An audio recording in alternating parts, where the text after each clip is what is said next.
2 கரடிகளும் சின்ன வயசுல இருந்தே நல்ல நண்பர்களா இருக்காங்க.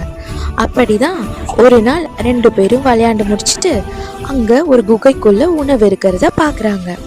பார்த்துட்டு ரொம்ப சந்தோஷப்படுறாங்க. 2 பேரும் உணவை எல்லாத்தையும் பேக் பண்ணிக்கிறாங்க. எதுக்காகனா நாளைக்கு அவங்க ஒரு ட்ரிப்பு போக போறாங்க.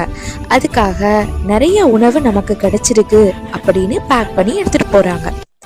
போற வழியில அவங்க நண்பர்களை பாக்குறாங்க. பார்க்கும்போது சிவப்பு கரடி என்ன பண்ணுச்சு, எல்லாருக்கும் பகிர்ந்து கொடுத்துச்சு. எல்லாரும் நல்லா சந்தோஷமா சாப்பிட்டுட்டு இருக்காங்க.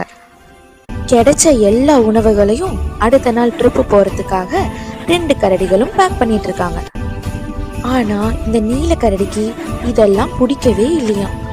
ஏன்னா எனக்கு கிடைச்ச உணவை, நான் கண்டுபிடிச்ச உணவை எதுக்கு எல்லாருக்கும் நான் தரணும் அப்படின்னு சொல்லிட்டு நைட்டோட நைட்டா எல்லாரும் தூங்கினதுக்கு